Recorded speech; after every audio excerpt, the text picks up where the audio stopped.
Hi everyone, it's Rebecca Robbins here, Mind Shaper SLP, with another Find It Out Friday. So I hope you liked my 3-part video series about the different autism treatment methods that are available out there.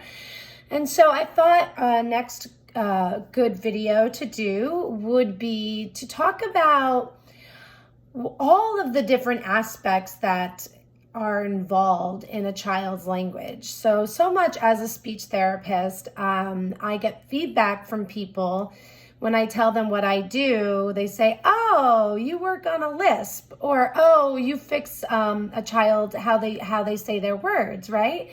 And yes, while that definitely is something that we can do, when we hear my child has speech, oftentimes people think that we're just working on how children actually say their speech sounds and words and how clear their speech is, which is articulation. Or we think about how much they're actually talking, so how many words they're saying. But there's really so much more that goes into a child's language. And I find that a good way to kind of break it down is by using the verbal behavior, verbal operants.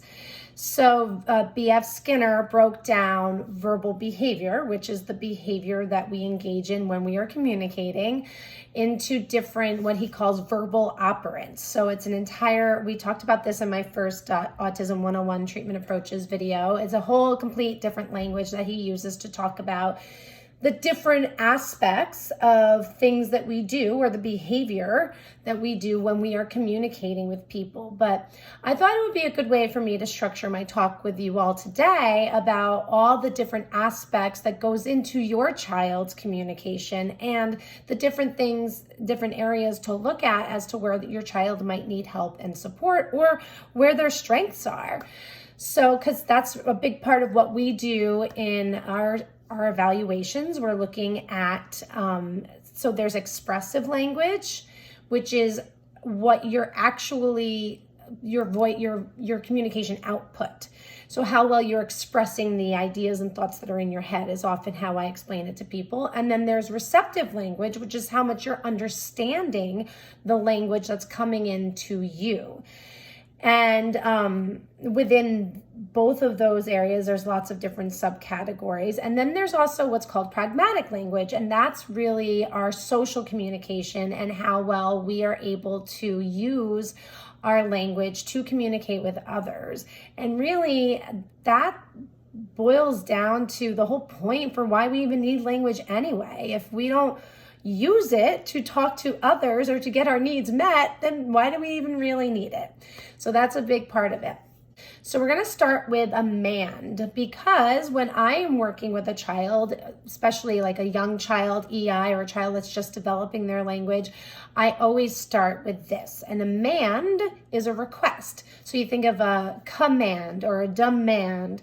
That's kind of where the word root came from. So it's a request. It is something that you are asking another to fulfill for you. So it could be at a simple form, asking for an object or an item. It could be asking for an action. And then as a child's language gets more complex, we're asking, our requests actually turn into asking for information, which is when we ask a question, that's actually what we're doing. We're requesting information from another person, information that we don't know. Or if you're a teacher, it might be information we do know, but we're trying to find out if they know it. So a MAND is a request.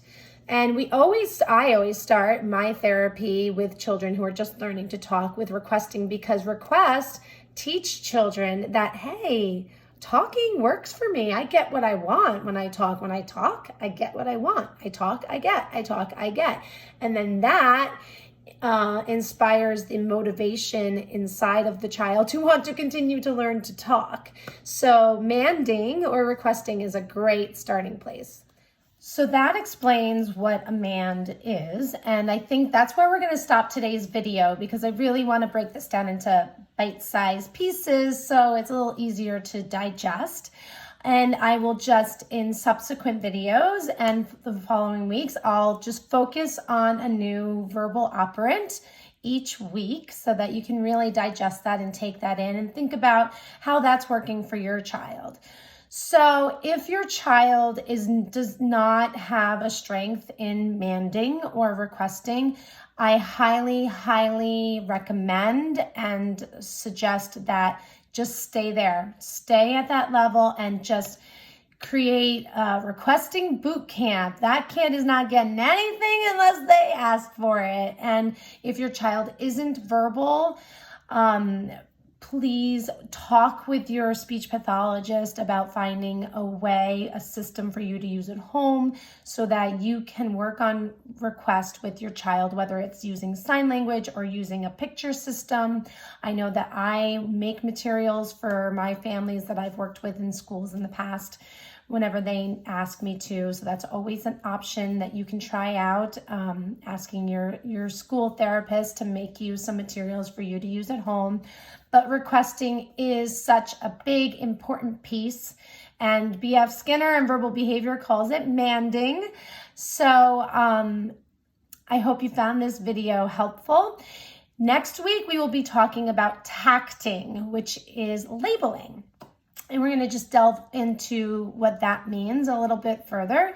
But that's all for today. Thank you so much for listening. As always, like this video. Please share.